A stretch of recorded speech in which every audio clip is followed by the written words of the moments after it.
భూముల ధరలకు రెక్కలు రావడంతో అక్రమార్కుల కన్ను చెరువులు కుంటలు నాలాలపై పడడం సర్వసాధారణమైంది. దీనికి ప్రజాప్రతినిధులు అధికారుల అండదండలు తోడవడంతో వందల ఎకరాల భూమి అన్యాక్రాంతమవుతోంది. చిన్న చినుకు పడితే చాలు రోడ్లని చెరువులుగా మారే పరిస్థితి కనిపిస్తోంది. హైడ్రా తరహాలో ఆక్రమణలపై ఉక్కుపాదం మోపాలని డిమాండ్ స్థానిక ప్రజల నుంచి వెల్లువెత్తుతోంది. మెదక్ జిల్లా పట్టణం చుట్టూ ఆనుకుని పెట్లం చెరువు, గోసముద్రం చెరువు, మల్లం చెరువు, ఏదుల చెరువు, నాయకుని చెరువు, బంగ్లా చెరువులు ఉన్నాయి. మల్లం చెరువు సిద్దిపేట పట్టణానికి ఆనుకున్న నరసాపురం చెరువు, ఎర్ర చెరువు, గణపతికుంట చెరువుల వద్ద సగానికి సగం కబ్జాయి ఎఫ్టీఎల్ జోన్లో బఫర్ జోన్లో భూమి అన్యాక్రాంతం అవుతుందంటున్న స్థానికులతో మా మెదక్ ప్రతినిధి నాగరాజు మరింత సమాచారం అందిస్తారు.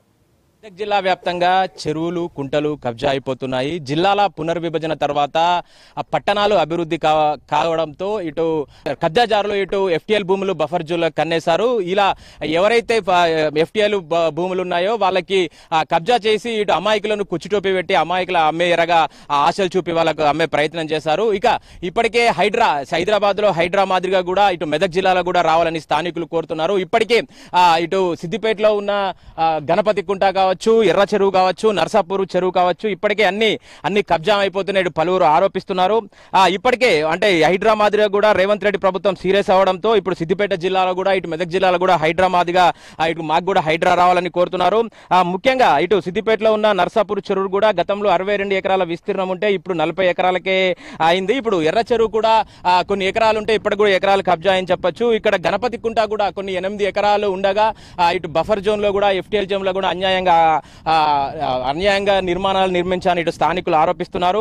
ఇటు హుస్నాబాద్ లో కూడా తీగలకుంటలో వ్యవసాయ మార్కెట్ పటేల్కుంట సమీపంలో కూడా కబ్జా అయిందని చెప్పి ఇటు స్థానికులు ఆరోపిస్తున్నారు. ఇటు చర్యలు కూడా ఇటు వరద కూడా మొన్న వర్షాకాలంలో కూడా వరద వచ్చే ప్రయత్నం చేసింది. ఇటు చెరువులు కుంటలు కబ్జా కావడంతో ఇండ్ల మధ్యలో నీరు వచ్చే ప్రయత్నం చేసింది.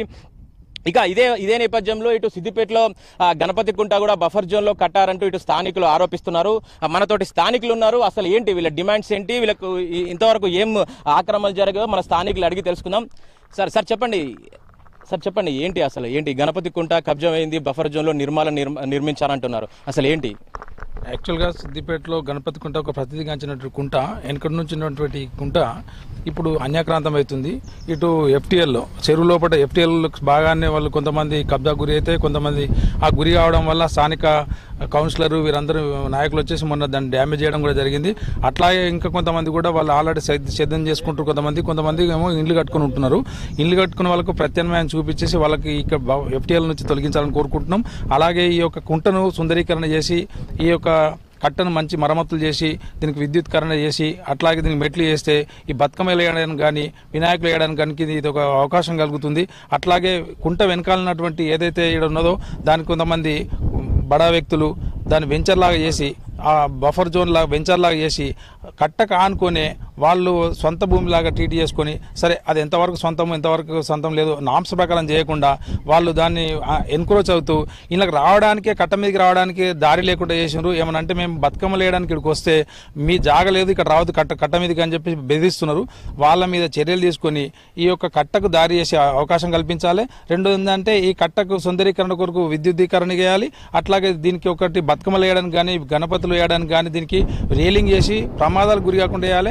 ఇంకోటి సాయంత్రం పూట, పొద్దున పూట, ఎర్లీ మార్నింగ్ అండ్ ఈవినింగ్ ఇక అసాంఘిక చర్యలు జరుగుతున్నాయి. అసాంఘిక చర్యలు మీన్స్ ఇక్కడికి వచ్చేసి పిల్లలంతా యూత్ అంతా చెడిపోయడానికి కారణమవుతుంది.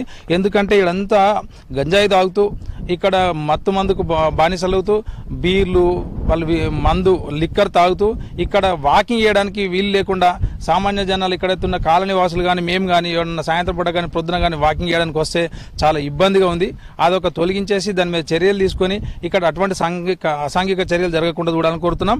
అట్లాగే ఎవరైతే ఎన్క్రోచ్ అయ్యిందో కుంట వెనకాల కానీ కుంట లోపల కానీ అటువంటి చేసిన వారిని వాళ్ళ మీద చర్యలు తీసుకొని హైడ్రా మాదిగా సిద్దిపేటలకు కూడా ఒక హైడ్రాను ప్రొవైడ్ చేసి ఈ యొక్క ఎన్క్రోచ్ అయిన వాళ్ళందరినీ కూడా చర్యలు తీసుకొని అదే ఆక్యుపేషన్ చేసిన జాగాలను తిరిగి స్వాధీనం చేసుకోవాలని కోరుతున్నాం.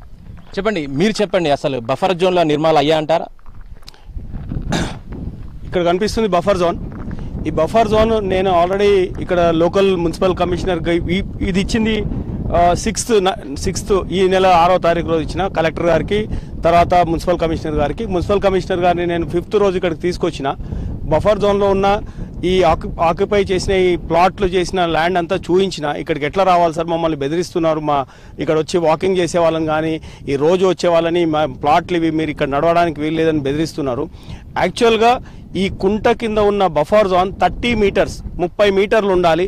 మీరు ఒకసారి వ్యూ చూడండి, ఆ వ్యూలో 3 ఫీట్ మోరి కట్టింది, ఒక 3 ఫీట్ మోరి మీరు మీరు మీరు చూపించండి. తర్వాత 3 ఫీట్ నాలా కట్టి మిగతాదంతా ఆక్యుపై చేసేసి 3 ఫీట్ 30 మీటర్స్ అంటే 90 ఫీట్లు పెట్టాల్సింది 3 ఫీట్లు పెట్టి మిగతా ప్లాట్లు కొట్టేసినారు. 87 ఫీట్లు ప్లాట్లు కొట్టి దాంట్లోనే రోడ్లు వేసేసినారు. ఆ రోడ్లు కూడా మాకు తెలిసినంత వరకు అయితే, మేము చూసినంత వరకు మాత్రం అండర్ గ్రౌండ్ డ్రైనేజ్ కానీ రోడ్లు కానీ కరెంటు పోల్లు కానీ అన్నింటినీ మిస్యూజ్ చేశారు. ఇక్కడ ఉన్న లేఅవుట్ ఎవరైతే చేశారో వాళ్ళు బడా బాబులు కాబట్టి, బడా రాజకీయ నాయకులు కాబట్టి వాళ్ళన్నీ మిస్యూజ్ చేసి ఇవన్నీ వెలిసినాయి. ఇక్కడ అందరికి తెలుసు, ఇక్కడ ఉన్న స్థానికులకు అందరికి తెలుసు. సార్ దాన్ని కాసేపు పక్కకు పెడితే కూడా ఈ 87 ఫీట్లు ఇప్పుడు ఆక్యుపై చేసి ప్లాట్లు చేసి ఇక్కడ ఇండ్లు కొత్తగా 1-2 ఇండ్లు కూడా కట్టుకున్నారు తెలియక పాపం వాళ్ళు. ఇప్పుడు కనీసం కొత్తగా ఇండ్లు వెలవకుండా ఈ 2-3 ఇండ్లు ఏమైనా ఉంటే 1-2 ఇండ్లు ఉంటే వాటిని తొలగించేటట్టు వాళ్ళకైనా ఆల్టర్నేట్ చూపించి ఈ 30 మీటర్స్ మొత్తం కూడా ఏదైతే అన్అఫీషియల్గా వీళ్ళు ఆక్యుపై చేసి లేఅవుట్ని కొట్టారో ఈ కంప్లీట్ ప్లాట్లను తొలగించాలి. ఇక్కడ బడి లేదు, ఈ లేఅవుట్ చేశారు. ఈ లేఅవుట్ చేసిన వాళ్ళు ఇందులో బడి లేదు, గుడి లేదు, పార్క్ లేదు. ఈ పార్క్ ఇక్కడైతే చూపిస్తున్నారో ఆ పార్క్ బఫర్ జోన్లో చూపెట్టి ఇది పార్క్ మేము మా ప్లాట్లో మా లేఅవుట్లో పార్క్ చూపిస్తున్నాం అంటున్నారు. సో ముఖ్యంగా బఫర్ జోన్ లో నిర్మించడం మీరు అధికారులకు కానీ ఏమైనా సమాచారం కానీ ఫిర్యాదు కానీ చేశారు? గత 3 సంవత్సరాల నుండి నంబర్ ఆఫ్ రిప్రజెంటేషన్స్ ఇచ్చాము. FTL లో కొన్ని బిల్డింగ్లు టెంపరీ రూమ్స్ వేస్తే వాళ్ళ ఆ రూమ్స్ తొలగించడం కూడా జరిగింది. 2 సార్లు తొలగించడం జరిగింది. ఈ సంవత్సరం కూడా ఒకసారి 5 రూములు వెలిస్తే FTL లో తొలగించినాము. అంతకుముందు పోయిన సంవత్సరం 2 రూమ్లు వేసుకుంటే FTL లో తొలగించాం. ప్రస్తుతం FTL లో ఆక్యుపై చేసింది ఏం లేదు. ఒక ఎస్సీలు 1947 నుంచి ఒక 2 acres వాళ్ళు అగ్రికల్చర్ చేసుకుంటున్నారు. వాళ్ళు కోర్టుకు వెళ్ళినారు, అగ్రికల్చర్ ల్యాండ్ మాకు వస్తుందని, అదే అట్లా పెండింగ్లో ఉంది కోర్టులో. మిగతా ల్యాండ్లో FTL పరిధిలో ప్రస్తుతానికి మాత్రం ఆక్యుపై ఏం చేయలే. కానీ FTL ఫిక్స్ చేయట్లేదు. ఎన్నిసార్లు అడిగినా ఇక్కడికి ఏఈ గారు వచ్చి వెళ్ళారు, OSD గారు వచ్చి వెళ్ళారు, అడిషనల్ కలెక్టర్ గారు వచ్చి వెళ్ళారు. వీళ్ళందరూ విజిట్ చేసిండ్రు, చూసిండ్రు, ఆర్డర్స్ ఇచ్చిండ్రు FTL ఫిక్స్ చేయమని. ఏఈ గారు కానీ ఇరిగేషన్ ఏఈ గారు కానీ డిఈ గారు కానీ దీని మీద శ్రద్ధ పెట్టట్లేదు, FTL ఫిక్స్ చేయట్లేదు. దాని కారణాలు మనకు కూడా తెలియదు. అలాగే మీదికి వెళ్తే లాస్ట్కి మీరు వెళ్ళి చూపెట్టండి, ఎక్కడైతే ఆ కట్ట డెడ్ అండ్ మత్తడి ఉందో ఆ మత్తడి కింద మత్తడిని తొలగించడం జరిగింది, నీళ్లు వెళ్ళిపోయేటట్టు. ఇందులో కుంటలో నీళ్లు నిలిస్తే FTL అనేది క్లియర్గా ఫిక్స్ అవుతుంది. వాటర్ ఇక్కడ ఉంటే వాళ్ళు ఆక్యుపై చేసుకోవడానికి, ఫ్యూచర్లో ఆక్యుపై చేసుకోవడానికి ఇబ్బంది అవుతుంది. ముందే FTLని కొంతవరకు ఆ కింద కట్ట కింద ఉన్న తూముని కొంతవరకు తొలగించడం జరిగింది. అలాగే దానిపైన ఉన్న ఒక పాసేజ్ అది ఏదైతే స్లాబ్ వేశారో అది ఓన్లీ 2 వీలర్ వెళ్ళేటట్టు. మీరు ఈ కట్ట చూడండి, దీంట్లో లారీ వెళ్తుంది కానీ అక్కడికి వెళ్తే 2 వీలర్ మాత్రమే వెళ్తుంది. ఇంటెన్షనల్గా దానికి తగ్గించేశారు సో దట్ ఎవరు వెళ్ళొద్దు అవతలకి. అలాగే రైట్కి వెళ్ళి అది ఎక్కడికి వెళ్తుంది అంటే బాలాజీ నగర్కి వెళ్తుంది రోడ్. ఇంతకుముందు ఉన్న రోడ్ అక్కడికి వెళ్తుంది. అక్కడ కనిపిస్తున్న ఆ పెద్ద చెట్టు దగ్గర బాలాజీ నగర్ ఉంటుంది, ఆ బాలాజీ నగర్కి వెళ్తుంది. ఇటు నుంచి ఇటు వెళ్ళే ఛాన్స్ కూడా ఉండే, దాన్ని కూడా మొత్తం తొలగించేశారు. ఆ రోడ్ని లేకుండా చేసేసారు, ఆక్యుపై చేసి అక్కడ అవతల ఉన్న ఎవరైతే ఒక లేఅవుట్ చేశారో ఆ లేఅవుట్ వాళ్ళకు సహకరించి వాళ్ళకు దాని కింద ఆ లేఅవుట్ వాళ్ళకు గేటెడ్ కమ్యూనిటీకి కింద వాళ్ళు ఒక 50 ఫీట్ నాలా చూపెట్టాలి. ఆ నాలా దేంట్లో చూపెట్టారంటే గవర్నమెంట్ ల్యాండ్లో నాలా చూపించారు. సో దీనిలో అధికారులు, ఇరిగేషన్ అధికారులు సహకరించారు, సూడాలో అప్పుడు ఉన్న అధికారులు సహకరించారు, రెవెన్యూ వాళ్ళు సహకరించారు, NOC ఇచ్చిండ్రు. పెద్ద హైలైట్ జోక్ ఏంటంటే ఈ 3 ఫీట్లు ఇచ్చేసి సూడా పర్మిషన్ ఇచ్చింది మున్సిపల్ కమిషన్. అప్పుడున్న మున్సిపల్ కమిషనర్ గారు దీన్ని యాక్సెప్ట్ చేసి ప్లాట్లు కొట్టుకోవడానికి పర్మిషన్ ఇచ్చేశారు. వాళ్ళు అమౌంట్ కట్టారు. సార్ ఇప్పుడు రేపు పొద్దున వీళ్ళు ఇల్లు కట్టుకుంటే ఈ కట్ట మీదకి ఎట్లా రావాలి? 87 ఫీట్ అంటే 3 ఫీట్ ఇడిచి పెడితే 87 ఫీట్ ఆక్యుపై చేసి దాదాపుగా 15-20 ప్లాట్లు కొట్టేశారు వీళ్ళు. సో ఈ 15-20 ప్లాట్లు అమాయకులు కొని ఇప్పుడు వాళ్ళు డబ్బులు కట్టేసిండ్రు. వాళ్ళ పరిస్థితి ఏంది? ఇంకో స్థానికుడు ఉన్నారు, చెప్పండి. అసలు బఫర్ జోన్లో ఇల్లు కట్టినారు, మరి వారి మీద చర్యలు తీసుకుంటున్నారు, మీరు ఏం డిమాండ్ చేస్తున్నారు? రేవంత్ అన్న, హైదరాబాద్లో హైడ్రా ఎట్లా పెట్టినావో సిద్దిపేట టౌన్లో కూడా హైడ్రా పెట్టాలని చెప్పేసి మీకు విజ్ఞప్తి చేస్తున్నాను. Thank you very. ఈ కాలనీ స్థానికుడు ఉన్నాడు, అసలు ఏంటి డిమాండ్స్ ఏంటో తెలుసుకుందాం. చెప్పండి అసలు ఏంటి మీది డిమాండ్స్? అంటే గత ప్రభుత్వం చేసినటువంటి తప్పులు ఏవైతున్నాయో సామాన్య ప్రజలు ఎవరైతున్నారో వారు చాలా నష్టపోయేటువంటి పరిస్థితి ఏర్పడ్డది. ఈ చెరువులు కుంటలు నాలలు ఏవైతే ఉన్నాయో వారికి కబ్జాకు గురైనటువంటి ప్రయత్నం చేశారు వాళ్ళు పోయినటువంటి గవర్నమెంట్ ఏదైతే ఉందో. ఆ గవర్నమెంటు ఈ బఫర్ జోన్లకు సంబంధించినటువంటి అంశానికి వచ్చినప్పుడు కొంత ల్యాండ్ను ఆక్యుపై చేసుకొని వాళ్ళు వెంచర్లు చేసి ఆ వెంచర్లలో కూడా అసలు గమ్మత్ ఏంటంటే వెంచర్లు చేసినటువంటి అంశానికి వచ్చినప్పుడు ఇక్కడ ఉన్నటువంటి మున్సిపల్ ఫండ్ ఏదైతే ఉందో ఆ మున్సిపల్ ఫండ్ తోటే ఈ ఎలక్ట్రిసిటీ కంబాలు తర్వాత బీటీ రోడ్స్ ఇవన్నీ చేసి ప్రజల యొక్క సొమ్మును కూలగొట్టి వాళ్ళు డెవలప్ అయ్యేటువంటి ప్రయత్నం చేశారు వాళ్ళు ఇప్పటి వరకు దాదాపుగా పోయిన గవర్నమెంట్. అలాంటి తప్పులు ఈరోజు చేసి ఈరోజు కట్టుకున్నటువంటి వాళ్ళు వెంచర్లు చేసినటువంటి ప్లాట్లు కొన్నటువంటి సామాన్య ప్రజలు ఎంత నష్టపోతున్నారనేది వాళ్లకు ఇప్పటికైనా కనువిప్పు కలగాలి.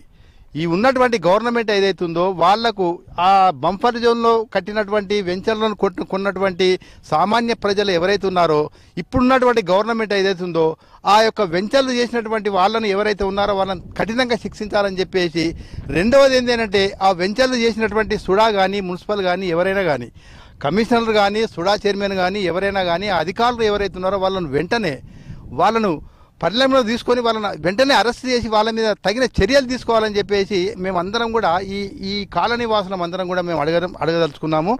దయచేసి కూడా ఇప్పుడు ఉన్నటువంటి గవర్నమెంట్ ఏదైతే ఉందో ప్రతి ఒక్క చెరువులను కానీ కుంటలను కానీ కబ్జా కాకుండా చేసి ఆ కబ్జాకు గురైనటువంటి వెంచర్లను చేసినటువంటి ప్రజలకు న్యాయం జరిగేటట్టు ప్రయత్నం చేయాలని చెప్పేసి మా యొక్క డిమాండ్ చేస్తూ ఉన్నాం. దయచేసి కూడా ఇప్పటికీ కూడా ఈ యొక్క గవర్నమెంట్ మేలుకొని ఈ గవర్నమెంట్ ఇప్పటికీ సామాన్య ప్రజల మీద కనువిప్పు కలిగేటువంటి ప్రయత్నం చేసి వాళ్లకు నష్టం జరగకుండా చూడాలని చెప్పేసి మేము కాలనీవాసులం అందరం కోరుకుంటున్నాం. సిద్దిపేటలో ఉన్న ఒక గణపతి కుంటనే కాకుండా మెదక్ జిల్లా వ్యాప్తంగా సిద్దిపేట, దుబ్బాక, గజ్వెల్, చేర్యాల, హుస్నాబాద్, నర్సాపూర్ లాంటి పట్టణాల్లో అన్ని కూడా అన్యాక్రాంతం అయిపోయాయి. ఇటు అంటే స్థానిక ఇరిగేషన్ అధికారులు కావచ్చు, రెవెన్యూ అధికారులు కావచ్చు, మున్సిపల్ అధికారులు కావచ్చు, రాజకీయ అండదండలు కావచ్చు, మొత్తం మీద వీళ్ళు అండదండలతోనే కబ్జా గురయ్యకని ఇటు ఆందోళన చేస్తున్నారు. ఇప్పటికైనా ఈ ప్రభుత్వం కూడా ఈ చెరువులు కుంటలు కబ్జా కాకుండా వీళ్ళ కబ్జా చేసిన వాళ్ళకు చట్టరీత్యా చర్యలు తీసుకోవాలని కోరుతున్నారు. మొత్తం మీద ప్రకృతిని కాపాడే దిశగా కాపాడాలని చెప్పి ప్రకృతి వైఫల్యాలను కూడా ఎండగట్టాలని వైఫల్యాన్ని కూడా రాకుండా చూడాలని ఇటు స్థానికులు కోరుతున్నారు. ఇదే ఇక్కడి తాజా పరిస్థితి. వీడియో జర్నలిస్ట్ నిరంజన్తో నాగరాజు, మెదక్ నుండి.